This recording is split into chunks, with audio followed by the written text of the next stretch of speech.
Tumsifu Yesu Kristo.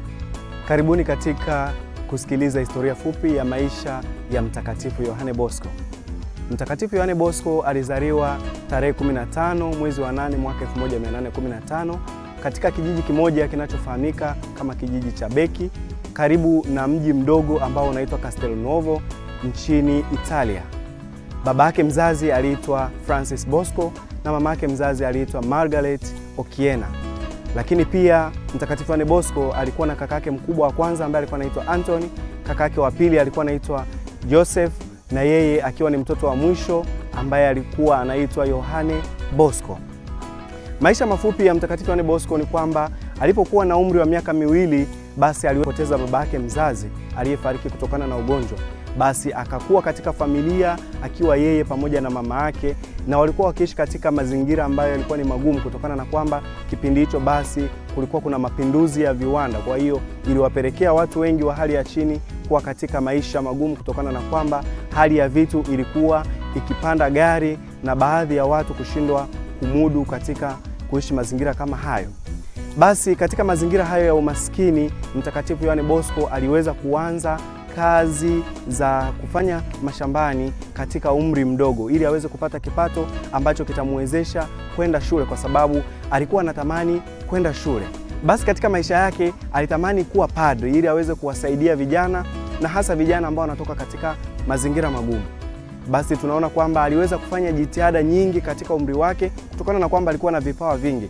Alikuwa na uwezo wa kucheza mziki kama tarumbeta, alikuwa na uwezo wa kucheza filimbi, alikuwa na uwezo wa kutembea kwenye kamba ambazo zimefungwa katika sehemu mbili tofauti, alikuwa pia na uwezo wa kuruka sarakasi. Kwa hiyo alifanya michezo hii basi ili aweze kupata kipato kitakachomwezesha kwenda shule.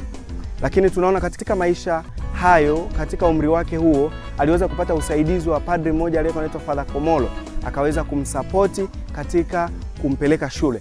Lakini si muda mrefu basi padri yule aliweza kupoteza maisha na kumpelekea Yohane Bosco basi kuendelea na kazi tena za kufanya kazi mashambani ili aweze kupata kipato kwa ajili ya kuendelea na masomo yake ya shule.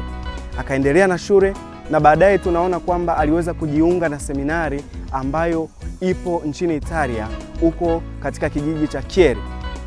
Akafanya masomo yake na baadaye aliweza kupata upadri mwaka 1841. Baada ya kupata daraja la upadri mwaka 1841, aliendelea kuwa chini ya uangalizi wa baba yake wa kiroho ambaye anaitwa Father Cafaso, ambaye pia ni mtakatifu ambaye anaitwa Mtakatifu Cafaso. Basi kwa kipindi cha miaka miwili akiwa chini ya ulezi wake, baba yule alikuwa akimsaidia kumlea katika maisha yake ya kiroho, katika maisha yake ya upadri, na alikuwa akimpeleka basi katika utume wa vijana ambao walikuwa wamefungwa magerezani. Na hii ikampelekea motisha kubwa Mtakatifu Yohane Bosco kutamani kusaidia vijana hawa ambao wanajikuta katika mazingira magumu yanayowapelekea kuwa katika magereza. Basi mwaka 1845 Mtakatifu Yohane Bosco alianzisha oratory, ambapo vijana wengi ambao walikuwa katika mazingira magumu walikuwa wakikutana, na katika kukutana kule basi waliweza kufanya michezo mbalimbali, lakini zaidi alikuwa akitoa mafundisho ya katekism, ambapo alikuwa akiwafundisha mambo ya kimungu. Mnamo mwaka 1859 Mtakatifu Yohane Bosco alianzisha shirika ambalo linafahamika kama shirika la Mtakatifu Francis wa Sale, ambapo karama yao ni kusaidia vijana na hasa vijana wanaotoka katika mazingira magumu. Na tunaona wanaendeleza ile kazi ambayo alikuwa ameanzisha tayari Mtakatifu Yohane Bosco, ambapo alikuwa akisaidia vijana mbalimbali wanaotoka katika mazingira magumu kwa kuwasaidia kuwapeleka katika shule, lakini kuwasaidia pia kuwapa ujuzi mbalimbali ambao utawasaidia katika kipindi kile kwa ajili ya kuweza kuwa na maisha yao, wanaweza kujitegemea wao wenyewe binafsi. Basi tunaona pia katika shirika hili kuna mapadri ambao ni Wasaleziani, lakini pia kuna mabruda ambao ni Wasaleziani. Mwaka 1872 Mtakatifu Yohane Bosco alianzisha shirika la watawa wa kike ambao wanafahamika kama mabinti wa Mama Bikira Maria Msaada wa Kristo, ambao pia nao walikuwa wakiendeleza karama hii ya Mtakatifu Yohane Bosco, lakini kwa jinsia ya kike.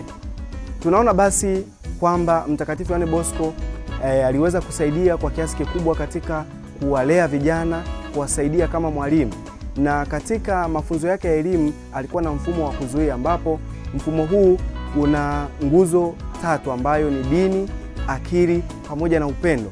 Basi alikuwa akisisitiza Wasaleziani au ambao ni wafuasi wake katika shirika kuwa na moyo wa upendo wanapokuwa wakiwasaidia vijana, ili waweze kujisikia upendo na wao waweze kuonyesha upendo kwa wale ambao wanawalea. Mtakatifu Yohane Bosco alifariki tarehe 31 mwezi wa kwanza mwaka 1888, na mwaka 1929 aliweza kutangazwa kuwa mwenye heri, na mnamo mwaka 1934 Baba Mtakatifu Pio wa 11 aliweza kumtangaza kuwa mtakatifu. Hivyo basi nichukue nafasi hii kuwakaribisha wale wote ambao wamekuwa wakiendelea kutufuatilia katika mitandao yetu ya kijamii kuendelea kutufuatilia, kwani tutaendelea kutoa tafakari mbalimbali. Karibuni sana.